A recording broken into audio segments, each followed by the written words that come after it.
उत्तराखंड के वन मंत्री सुबोध उनियाल प्रवासी उत्तराखंडी समाज द्वारा आयोजित प्रवासी पंचायत कार्यक्रम में शिरकत करने भोपाल पहुंचे, जहां उन्होंने कहा कि जहां रहो वहां विकास से जुड़े, अपनी जड़ों को याद रखो। मंत्री सुबोध उनियाल ने खुद को एक जमाने में इलाहाबाद का रहने वाला प्रवासी बताया। स्वदेश न्यूज से चर्चा के दौरान मंत्री सुबोध उनियाल ने कहा कि उत्तराखंड के लोग देवभूमि के लोग हैं और हर जगह उनका सम्मान होता है। चर्चा के दौरान उन्होंने अगला चुनाव भाजपा के बड़े नेताओं और हाईकमान के आदेश पर लड़ने की बात कही। प्रवासी ये जो सम्मेलन है हमारा, ये इसकी ज़रूरत इसलिए पड़ी कि आज बेरोजगारी की वजह से पूरा पहाड़ हमारा जो है देवभूमि खाली होता जा रहा। युवा लोग वहाँ के जो है, वहाँ के जो जवान लोग हैं वो वहाँ नहीं रुक पा रहे हैं, जिसकी वजह से पूरी ज़मीनें बंजर पड़ी हुई हैं वहाँ पे।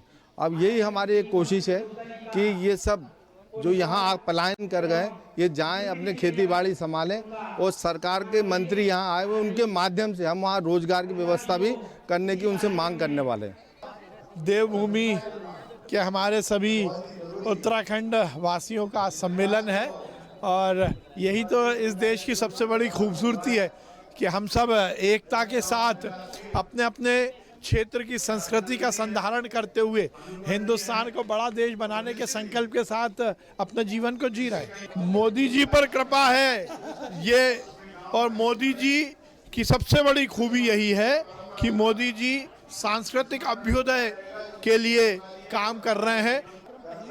ये इतना बड़ा पहली बार हो रहा है।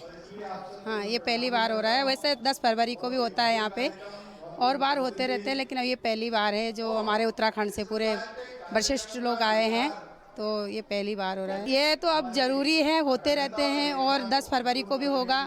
अभी हमारे केदारनाथ मंदिर में भी होगा और नंदा देवी मंदिर में भी होगा। ये प्रवासी ये जो सम्मेलन है हमारा, ये इसकी जरूरत। नमस्कार। मध्य प्रदेश में बसने वाले उत्तराखंड के लोगों के बीच में आज सुबोध उनियाल जी खुद मौजूद हैं। सर क्या कहेंगे? देखिए, मैं तो स्वयं प्रवासी पर्वती रह चुका हूँ इलाहाबाद में रहकर, और 7 वर्षों तक इलाहाबाद पर्वती संघ अध्यक्ष भी रहा हूँ।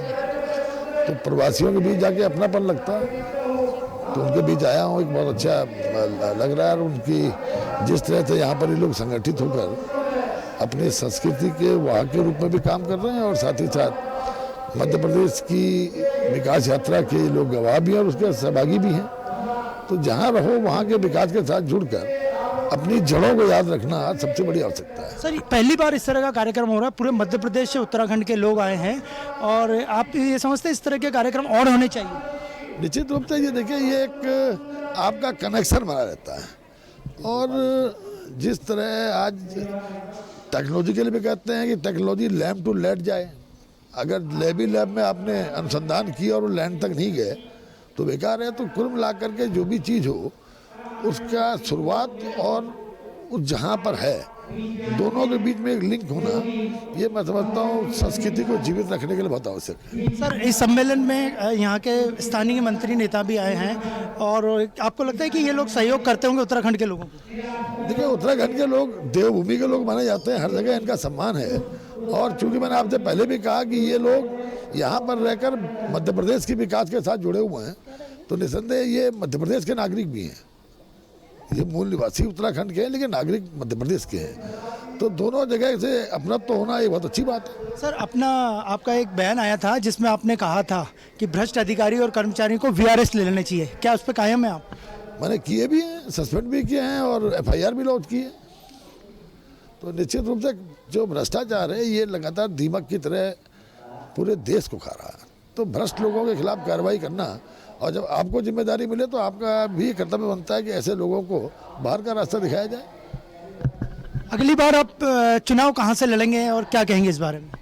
देखिए, ये तो पार्टी हाईकमान तय करता है। हम लोग पार्टी के कार्यकर्ता हैं, कोई निर्दलीय लोग नहीं है। जो पार्टी हाईकमान का आदेश होगा वो माना जाएगा। आप उत्तराखंड के बड़े नेता हैं, और ऐसा सुनने में आता था कि आप थोड़ा पार्टी से नाराज भी हैं।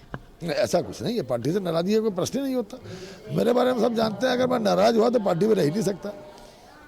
सर मोदी सरकार उत्तराखंड के विकास के लिए क्या खास काम कर रही है? देखिए, मोदी जी का उत्तराखंड के प्रति एक बहुत बड़ा उनकी एक दिल के अंदर उत्तराखंड के साथ बड़ी हमदर्दी है।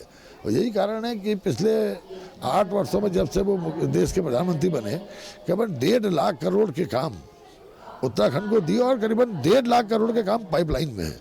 और जिस तरह से बद्रीनाथ और केदारनाथ के प्रति उनकी असीम श्रद्धा है और इसको उन्होंने एक अंतर्राष्ट्रीय स्तर के रूप में जिसमें कि न केवल देश के बल्कि दुनिया के लोग भी आएँ और बद्रीनाथ जी और केदारनाथ जी का दर्शन करके वो भी लाभान्वित हों और स्थानीय स्तर पर उत्तराखंड के अंदर रोजगार में वृद्धि भी हो। इसके अलावा all weather road, railway track और IIM, लॉ यूनिवर्सिटी, तमाम चीज़ें जो आदरणीय प्रधानमंत्री जी ने उत्तराखंड को दी हैं, ये अपने आप में मैं समझता हूँ ये उनके उत्तराखंड के प्रेम को दर्शाता है। स्वदेश न्यूज़ से बात करने के लिए धन्यवाद। तो ये थे हमारे साथ सुबोध उनियाल जी। उनका साफ कहना था कि मोदी सरकार ने उत्तराखंड के विकास के लिए काफ़ी कुछ काम किया है और वो पार्टी से बिल्कुल नाराज़ नहीं है और प्रवासी सम्मेलन में आके उन्हें बहुत अच्छा लगा था। वीडियो जर्नलिस्ट शैलेंद्र के साथ अनिरुद्ध, भोपाल।